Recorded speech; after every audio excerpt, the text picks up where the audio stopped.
American University of Charger, we have Dr. Lisa Moscaratolo, Executive Director of Student Life. Thank you, Dr. Lisa. Please join us. Welcome to our panel. And last but not least, we have this from Synergy Corporation in Russia. We have the President of Synergy Corporation, Mr. Ilya Miranchuk. Please, to the stage.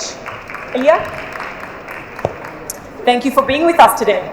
This is a really important topic. If we're going to be enabling true tolerance, not just here in this region, but internationally, what is that catalyst in order to enable tolerance?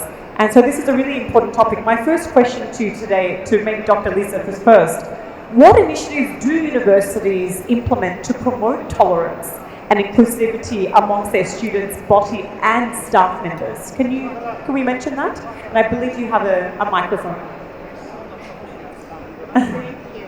Is it on? Hello? Just volume, yeah, thank you. Yep. Hello? Oh, it's okay.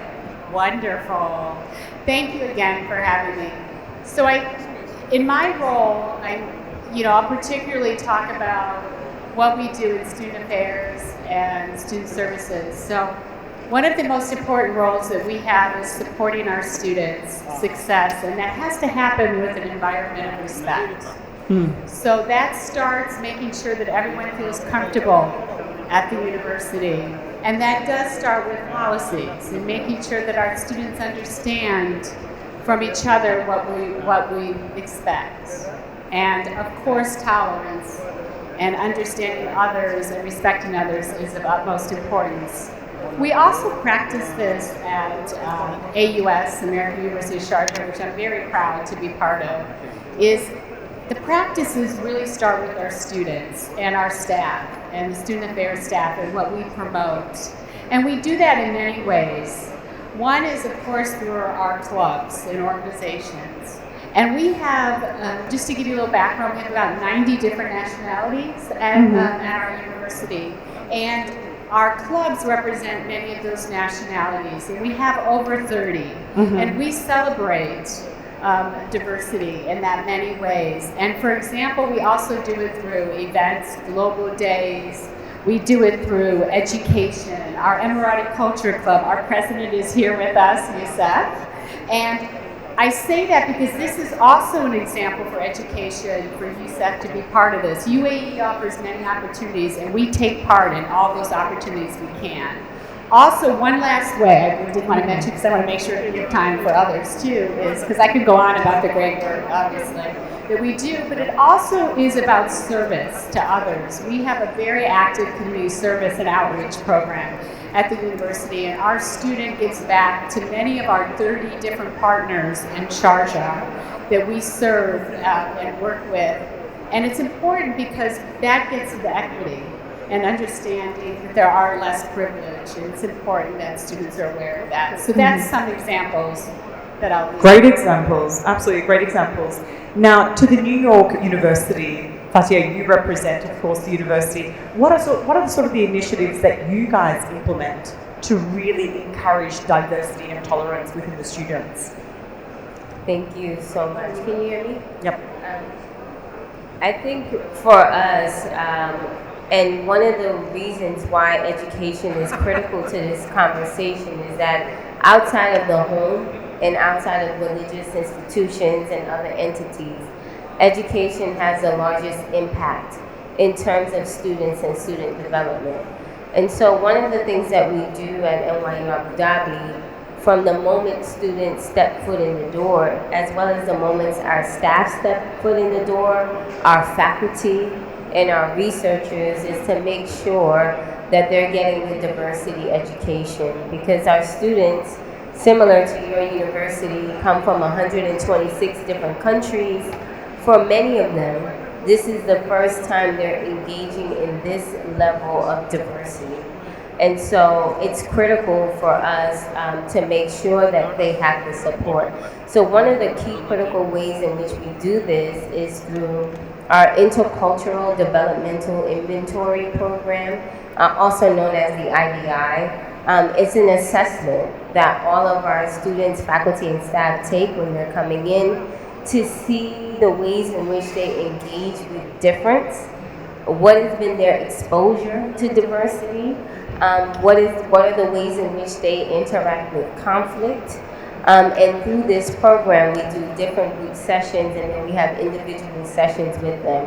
We also have many student clubs and organizations that focus around tolerance and really think about the ways in which we foster an environment that is inclusive of diversity in terms of the different places and different aspects of our social identities we come to the table with. Inclusion, making sure everyone feels included and that they're a part of it.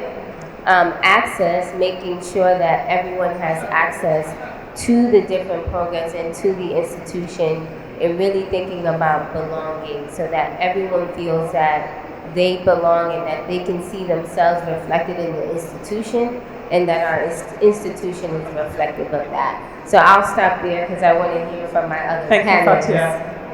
Now, Ilya, on to you. You represent Synergy University. And what are some of the initiatives that you are doing within your faculty, within your curriculum, that really encourages tolerance, diversity, inclusivity?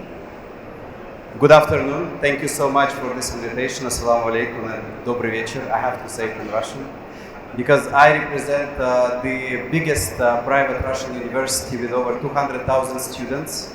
And basically, as you know, that Russia is multicultural, as the same as the United Arab Emirates. We are home to more than 200 nationalities in one country.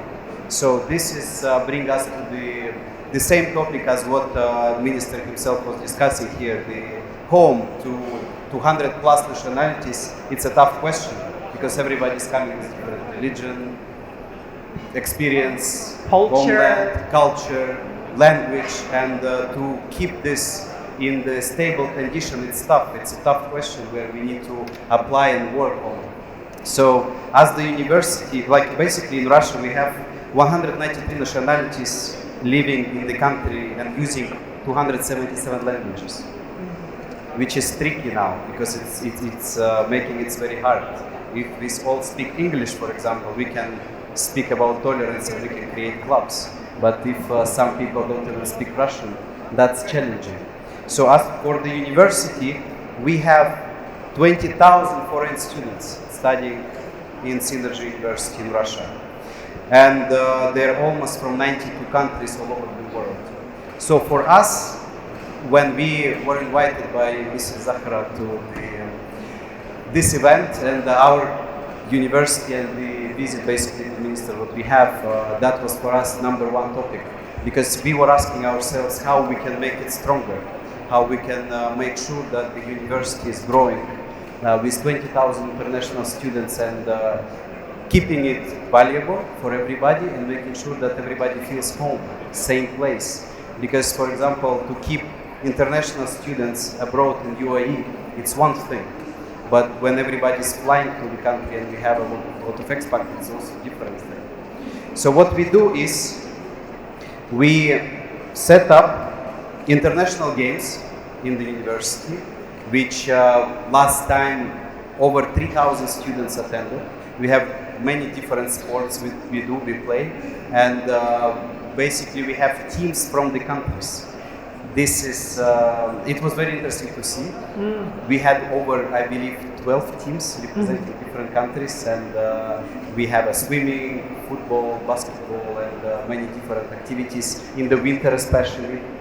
The second, we have Food Fest, which is extremely popular, and every country is... Food always brings people together, right? Yes, yes. Absolutely. Yes, and we're delighted to see how people presenting their cuisine in Russia.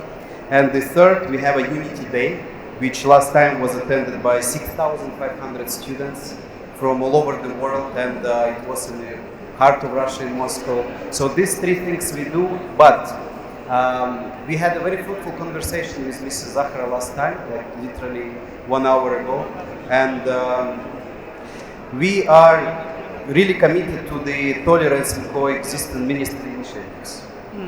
And we would like to, because now we are talking not only within one emirate or within one country, UAE. We are bringing now another country here in conversation. And after long discussion, I believe after 3-4 weeks of having many meetings, we would like to set up a tolerance club between UAE and our university. It's going to be the first case. And we already discussed with Mr. that we're going to send our students from Russia, from Moscow, here for this event, which is coming, I believe, after 2 weeks in May. It's going to happen. May 26th. Yes. Yeah. Yes. So basically, we would like to set up a tolerance club based on our experience and as a result of our participation here, because it's moved us in a very good direction, I believe, which will unite students even more, because we are doing these activities, but yes, students can always go to their programs departments if something's happening, if they want to get some support. But to have a proper tolerance club, that would be the answer. That would be the answer, and we never had it. And looking forward to it, to knowing more about the Tolerance Club. Yes. So amongst more universities as well. Yes. So basically, we believe that it would definitely strengthen our international relations between the countries. Yes. And including with UAE education organizations like other PhD, Ministry of Higher Education, and I'm just extremely delighted to be here because we, for the first time, now have a solution. Thank you, Ilya. Work on this. Thank you so much. Thank you, Ilya, for sharing those. Now, of course, when you were mentioning the amount of diversity that each of you actually have at your individual, universities, multiple nationalities from all around the world, multiple languages spoken, multiple faiths, surely you're going to come across incidents of discrimination and intolerance, correct? Can you, maybe start with you, Fatia, for, when you're speaking about the New York University in Abu Dhabi, can you tell us about some of the incidents that has happened in regards to maybe intolerance and discrimination? How did you guys handle it, and what are you doing in the future to prevent them? I'll start off to give a few examples. One of the largest sources of conflict that happens on our campus often happens during the first year, and I have a couple of my first year students here with us today, and it's around roommates. Roommates. And part of that is, for many of our students, and we talk about them, many of them are coming from homogeneous countries where they never had to had that experience of that level of diversity at the institution. And so oftentimes the way we live, the food we eat, our study habits, our work habits impact are different, right? They're different. And so sometimes there's a level of misunderstanding that comes into play. And I think it's critical for students that are at the age that come to our university between the ages of 17 and 23, that we're not necessarily penalizing them, but we are offering opportunities for them to learn.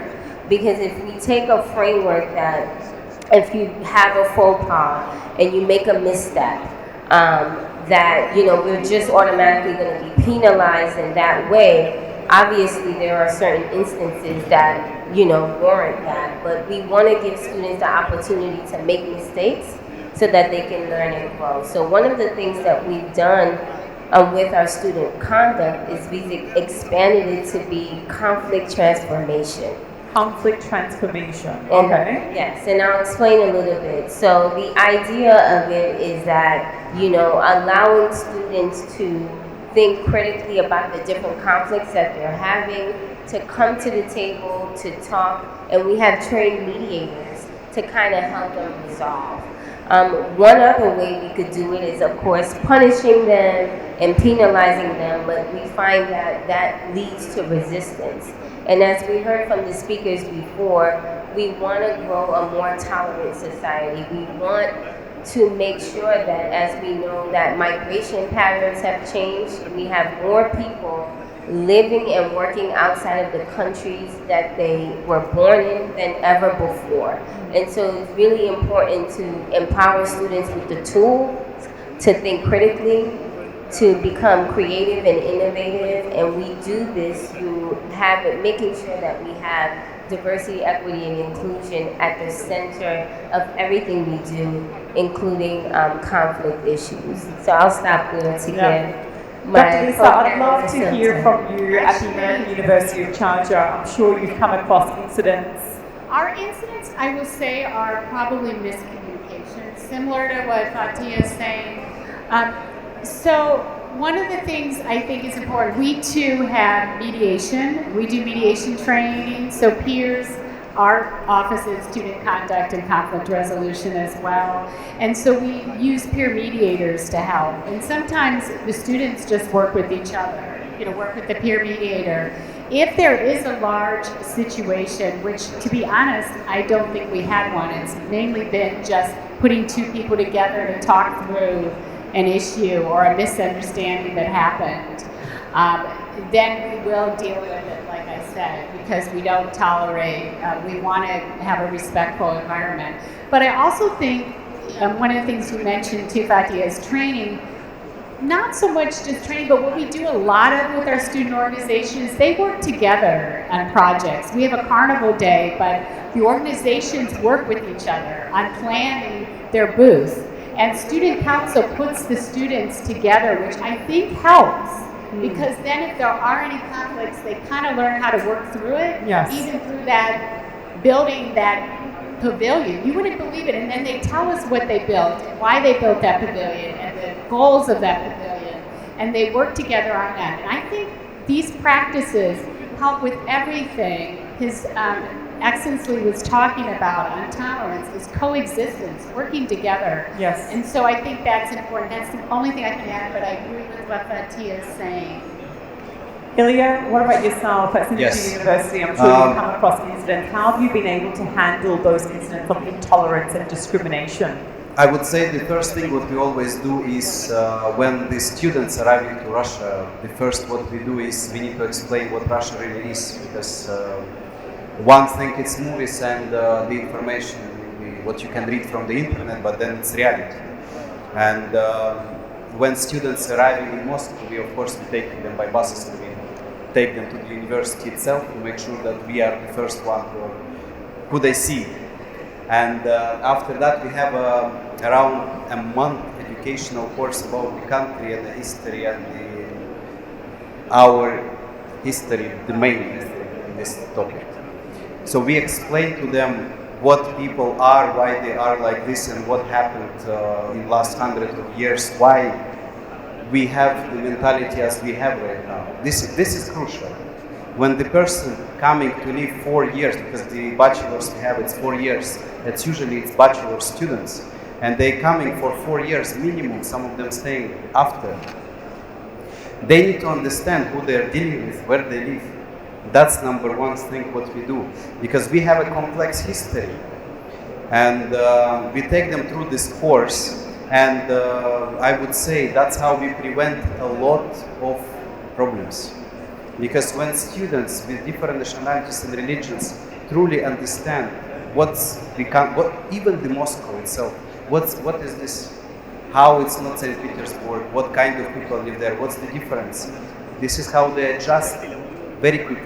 The second, we do exactly the same as you described, and we love this process, and it's amazing. We do believe in coexistence, and we never separate international students to different classrooms. It's important because if we do, they will never adjust. Yes. If we do that, we're gonna separate them. It's like separate two kittens. They will fight at the end of the day. They will find each other when they go eat, and they will fight. You never separate. That's what we came, like, we exist more than 40 years, and it took us some time to get to this point, because we were doing wrong. We were separated. But now we never do this already for more than 15 years. Everybody's studying with each other. This is crucial. They need to talk to each other. And the third, exactly, the projects, the project management, the projects, where we go, we send many of them, and we make sure we mix and match. we make sure that we send the group with 100 students where we have these 92 nationalities and 8 students purely from Russia. This is how it's much easier for them to move. And the last thing what we do is, I believe the first semester, twice a week, we have a person who is literally with them during 2 days in a week. We want to see, because the incidents happening, not big incidents, but like miscommunication. Exactly. I can relate so much to your conversation. What did you say before? And we have miscommunication, and this prevents the sort. So I would say, typically within semester 2, it becomes already very quiet, and everybody understands where they are. Thank you, Ilya. Now, I think you guys really covered well in terms of what you do already to encourage diversity and tolerance. I would say my finale question is this: what would you want to happen in the future? What would you want to happen in the future to really encourage diversity? What needs to be done with your own individual units and universities? Is there the prospect of opportunities? What's yet to come? What do you think? Fatya, I know I'm throwing this question because you've answered the last 2 questions, you've answered really comprehensively. But I would personally like to know what's to come in the future to really improve on this topic of tolerance, diversity. What can you be doing more? I think what we can be doing more at all of our universities, and this comes directly from the students, is really thinking about the curriculum. When we think about the history of education and the ways in which education was used, especially as we talk about colonization, right? Students have been very, very vocal about the fact that our curriculums are too Eurocentric, right? And given that we are living and working in the UAE, it is very critical for them to be exposed to not only scholars and practitioners from the MENA region, but also thinking about it globally. So we use writers like Edward Said and Gayatri Spivak and Homi Bhabha to make sure that we're grounding students in thinking about post-colonial studies and the ways in which it impacts the ways in which they view the world.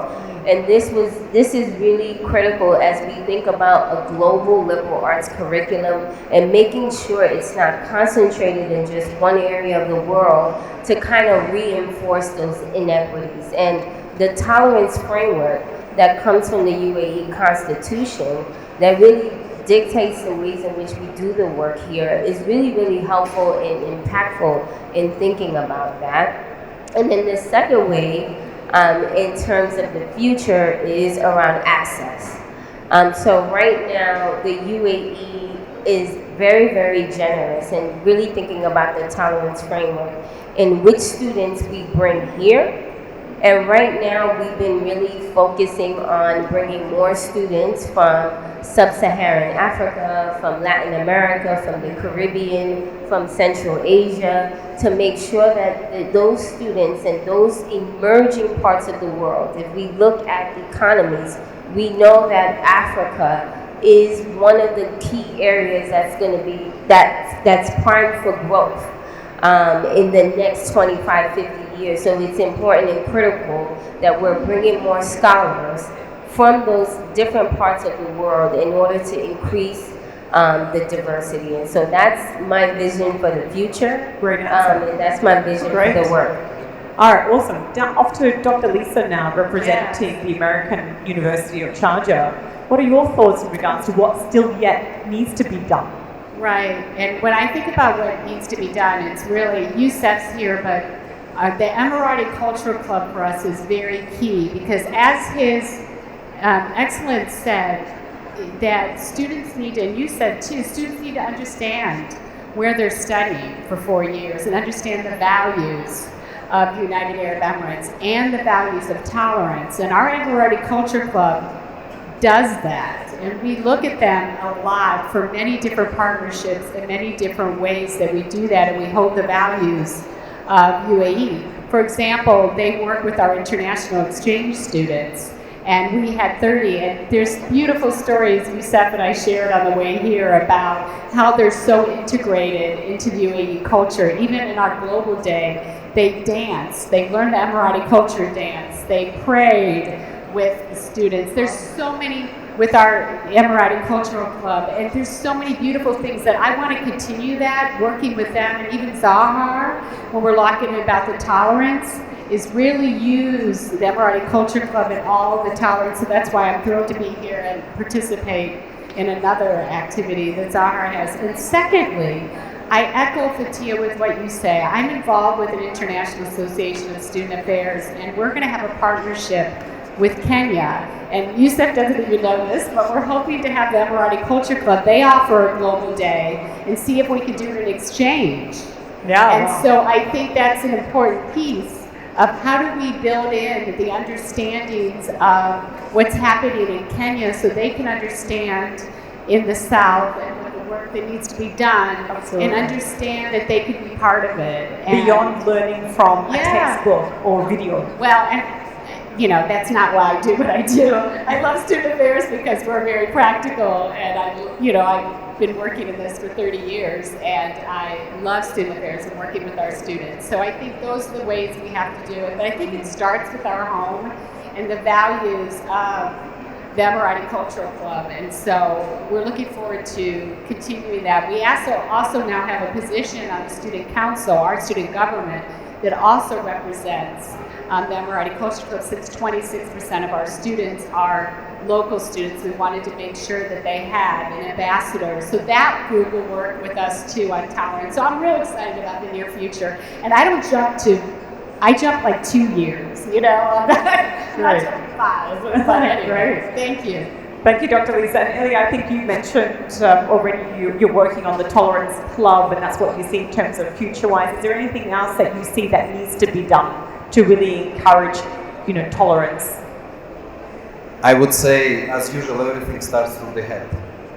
And why we see the big change in this country, because it was created Ministry of Tolerance here, and that's how we all know about this. That's how we have it in all universities here mostly.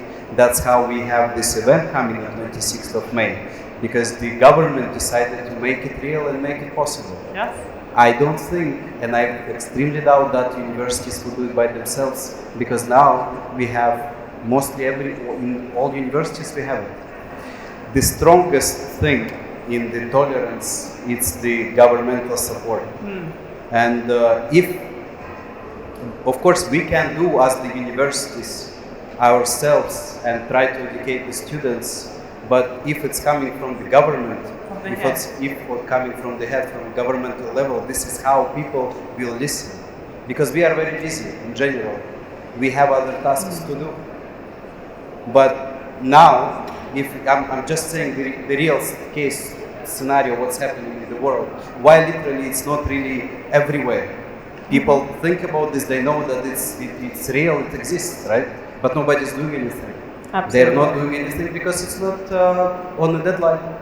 It's not. The government It's is not on the going for agenda. this. Yeah. Where It's it is. not on the agenda, it's not in the protocol, it's not anywhere, just somewhere here. But in my case, I have 100 tasks until Friday, which I need to finish, why I need to put 101 for me this week. Fantastic. Now, That's the main idea. I believe you have a video, correct? No, it's not the video, but I just want to finish the idea. I would say the biggest change we will see if the governments in the world will do the same as what UAE did. If this will happen, the universities, the schools, the kindergartens, everywhere we educate someone, it's gonna happen. It will be created, the same as it was created here, and this will change everything. So for me, the biggest change I would love to see if all the governments, and when all the governments would really have this on the agenda, and they will introduce it to the world, to their countries. Thank you. Fantastic. Thank you. Ladies and gents, can I get a big round of applause, please, for our panelists, Ilya from Synergy University. We've got Dr. Lisa from the American University of Sharjah, and Miss, of course, Fatia from the New York University. Did you want?